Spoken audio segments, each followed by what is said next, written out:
Queridos hermanos, iniciamos la lección divina de este sábado, 13 de diciembre, sábado de la primera semana del tiempo ordinario.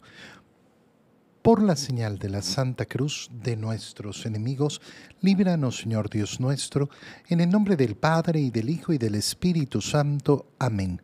Señor mío y Dios mío, creo firmemente que estás aquí, que me ves, que me oyes. Te adoro con profunda reverencia.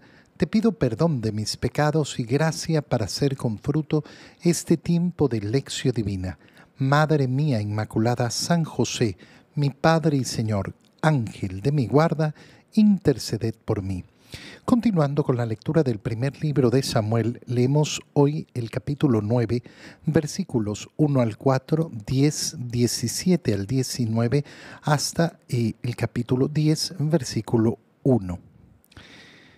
Había un hombre de la tribu de Benjamín llamado Quis.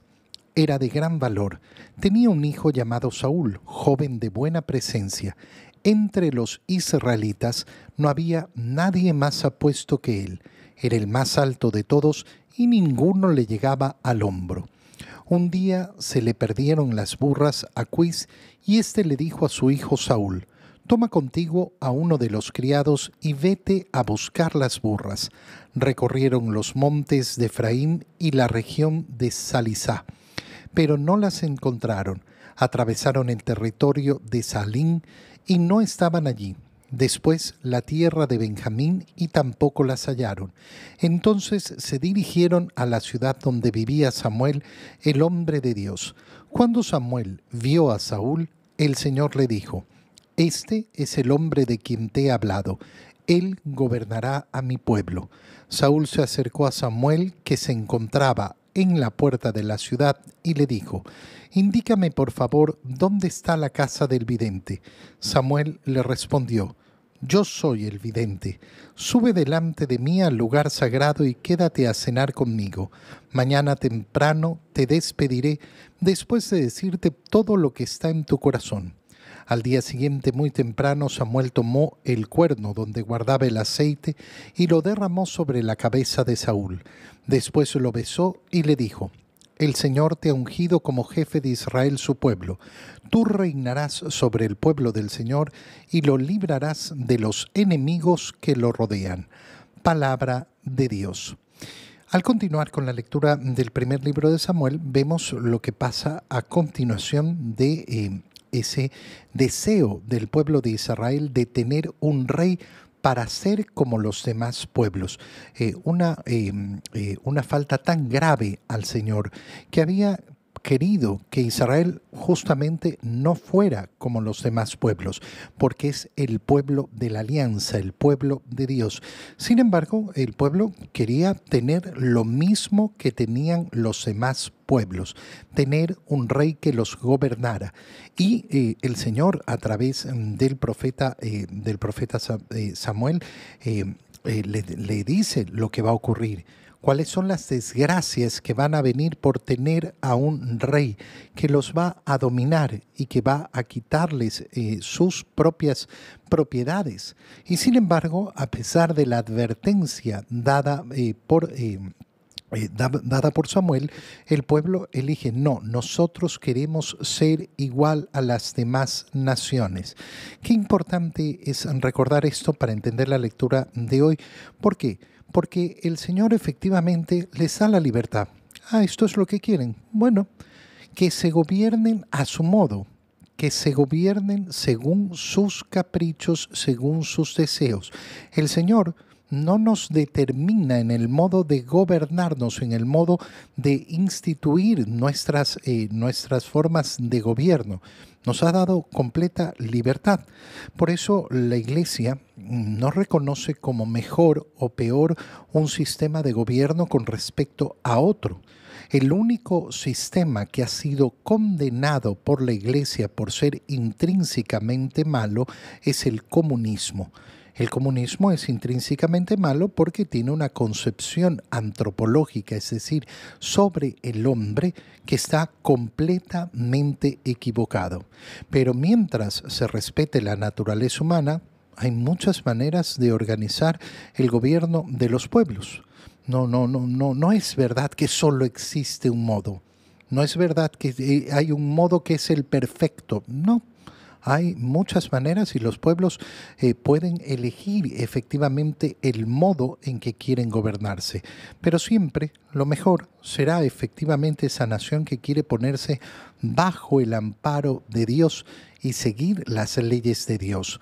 Se nos cuenta entonces lo que sucede después, como había un hombre de la tribu de Benjamín llamado Quis, que tenía un hijo joven llamado Saúl. Y entre los israelitas no había nadie más apuesto que él. Esto llama muchísimo la atención porque el atributo que se da al futuro rey, ¿cuál es? Simplemente la presencia. Simplemente la presencia. ¿Qué es lo que va a llamar la atención de él? Solo su presencia. No había nadie más guapo, más hermoso, más alto. Su buena presencia, apuesto y nada más. No se nos habla de su inteligencia, no se nos habla de sus capacidades y no se nos habla de su bondad. ¿Por qué el Señor entonces lo elige? ¿Acaso el Señor se deja llevar por las apariencias? No, les da al pueblo lo que quieren. Ellos quieren tener un rey contrario a los deseos de Dios. ¿Y por qué se van a dejar llevar? Se van a dejar llevar solamente por la apariencia. Se pierden las burras de Quis, que es el padre de Saúl, y manda a a que las busque. Y nos enfrentamos entonces a cómo recorren todos los lugares buscando estas burras, y van de un lado para otro hasta que se dirigieron a la ciudad de Samuel, donde vivía el hombre de Dios.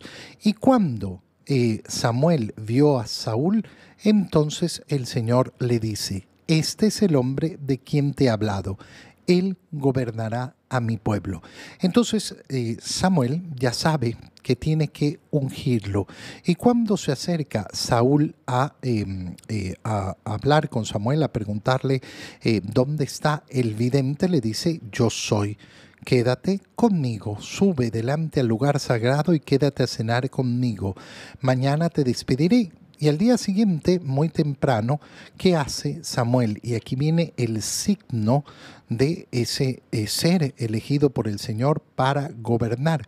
Samuel tomó el cuerno donde guardaba el aceite y lo derramó sobre la cabeza de Saúl. Ya vemos cómo desde la antigua alianza está presente ese signo de ungir con el aceite.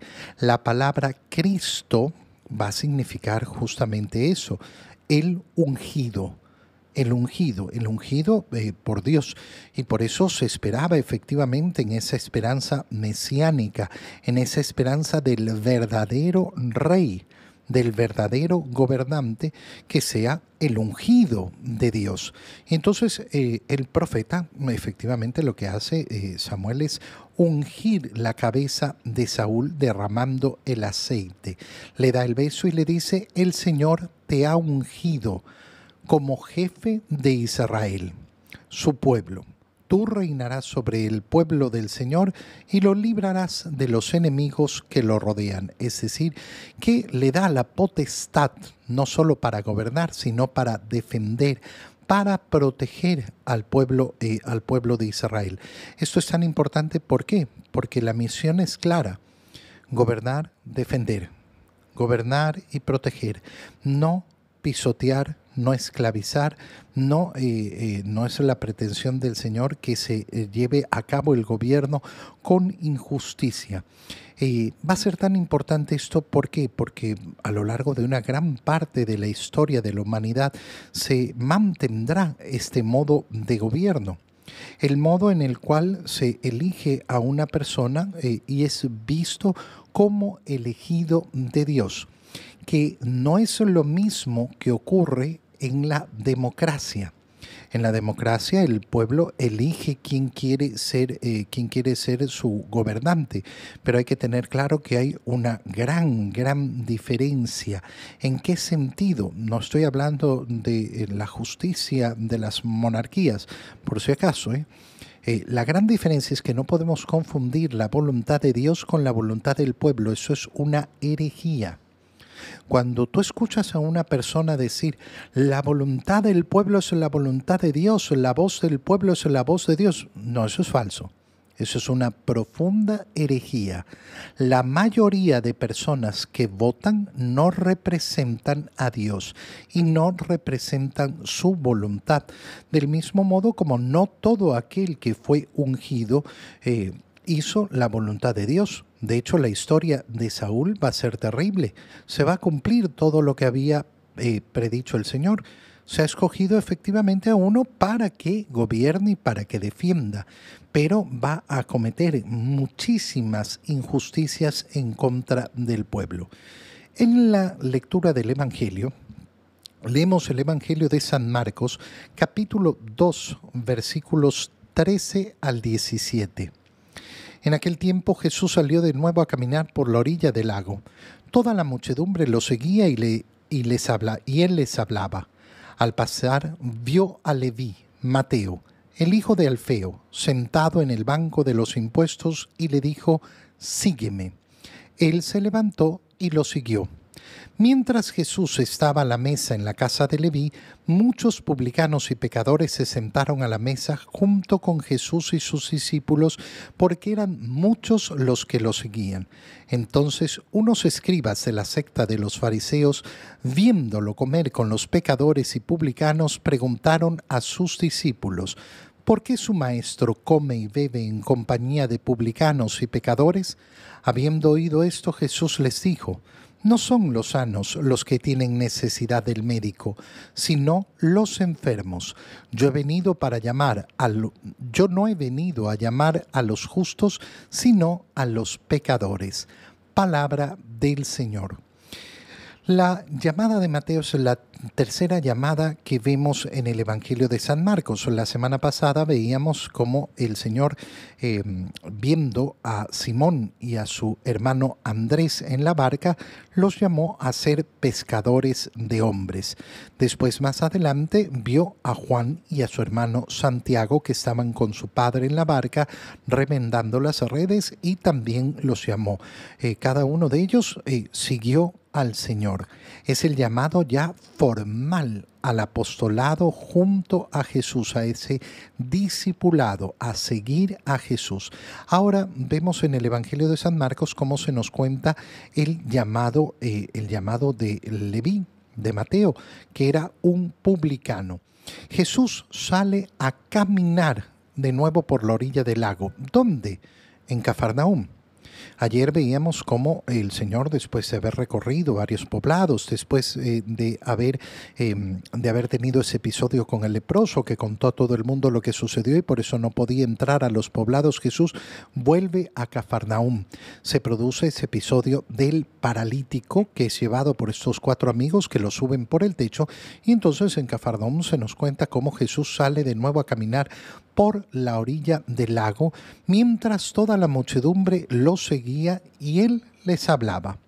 Y al pasar vio a Leví, que después va a adquirir ese nombre de Mateo, el hijo de Alfeo, sentado en el banco de los impuestos.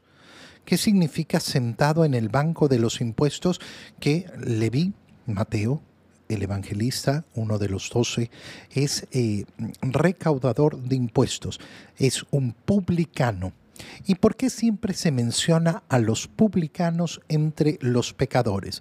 Primero, porque eran recaudadores de impuestos para el Imperio Romano, por tanto ya son considerados traidores a la nación, traidores a Israel. Segundo, porque eran normalmente avariciosos y en ese cobro de impuestos cometían una serie de injusticias justamente para llenarse de muchas riquezas. Viéndolo sentado en el banco de los impuestos, le dice lo mismo que le he dicho a los otros, una simpleza total: sígueme. Él se levantó y lo siguió. Ese es el llamado del Señor. El llamado del Señor tiene esa simpleza. ¿Cuál es el camino de Cristo? Seguir a Cristo. Seguir a Cristo significa mirar a Cristo para poder imitar a Cristo, para poder ser otros Cristos. Si podemos resumirlo de alguna manera, el ideal de la vida cristiana es continuar en nosotros la vida de Cristo. Continuar en nosotros la vida de Cristo, que la vida de Cristo se extienda a través de nosotros. Para que la vida de Cristo se extienda a través de nosotros, ¿qué es lo que tenemos que hacer? Pues simplemente tenemos que imitar a Cristo. Lo más maravilloso de esta escena no es eso, sino lo que viene. ¿Por qué? Sígueme. E inmediatamente el Evangelio nos presenta a Jesús en la mesa de la casa de Leví, sentado con muchos publicanos y pecadores que estaban junto a Jesús y junto a sus discípulos, porque eran muchos los que lo seguían. Y entonces, qué precioso es ver, sígueme, ¿a dónde? A tu casa, a tu casa. ¿Dónde vas a empezar a ser apóstol? En tu casa, con los tuyos, con los que están a tu alrededor. Ahí es donde vas a empezar el apostolado. Ahí es donde va a empezar el verdadero apostolado. Si yo no logro iniciar el apostolado con los que están a mi alrededor, ¿cómo voy a pretender predicar el Evangelio al mundo? ¿Cómo voy a permitir que yo tenga el deseo de, no, yo quiero llevar a Jesús a todos los que no lo conocen, pero los que están alrededor tuyo no lo conocen? Entonces, el primer lugar de apostolado que nos muestra el Señor es ese, el propio hogar, que será siempre el lugar más difícil, el más complicado, porque asimismo el Señor nos dirá, nadie es profeta en su tierra, y veremos cómo el Señor es el mismo Jesús, es rechazado por sus propios parientes, por aquellos que mejor lo conocían a lo largo de su vida. Como están entre la muchedumbre escribas de la secta de los fariseos y ven comer a Jesús con los pecadores, se preguntan por qué su maestro come y bebe en compañía de publicanos y pecadores. Ahora, nosotros nos encontramos en un momento muy difícil de la iglesia, donde muchos hablan justamente de este tema en el fondo. Pero el Señor se ha sentado con publicanos y pecadores, ha estado al lado de las prostitutas, al lado ha estado de los pecadores. Sí, por supuesto. Y el Señor lo dice con claridad. Yo no he venido a llamar a los justos, he venido a llamar a los pecadores. No son los sanos los que tienen necesidad de médico, sino los enfermos. Pero parece que nos queremos olvidar en esa actitud de misericordia, que la misericordia verdadera es, en primer lugar, reconocer cuál es su condición. No son sanos, son enfermos. No son justos, son pecadores. ¿Qué ha venido a hacer el Señor? A sanarlos. ¿Cuál es el deseo que tiene que tener el enfermo? Sanar, salir de la enfermedad. ¿Cuál es el deseo que tiene que tener el pecador? Salir del pecado para llegar a la justicia. Si no está ese componente, nunca va a existir misericordia. Podremos llenarnos la boca de decir que imitamos a Cristo, pero no lo imitaremos si no llamamos a las cosas por su nombre. No son justos, no son sanos, son enfermos, son pecadores. Y el Señor no se sienta a la mesa para decirles, muchachos, no pasa nada, sigan con su vida, hagan lo que les dé la gana, lo importante es que no maten a nadie, lo importante es que no, lo importante es la conversión. Y entonces, claro, cuando nos enfrentamos a una supuesta misericordia, donde, pero es que si alguien pide la bendición, hermano mío, si alguien me pide la bendición a mí, se la doy encantado de la vida. Encantado de la vida. Si alguien viene y pretende que yo bendiga su pecado, eso no sucede. Eso no sucede jamás. Toda persona que se pone, yo me acostumbro a dar la bendición al final de la misa y se la doy a todo y no pregunto absolutamente nada. Padre, bendígame, que encantado, que Dios te bendiga. Que Dios te cuide, que Dios te proteja.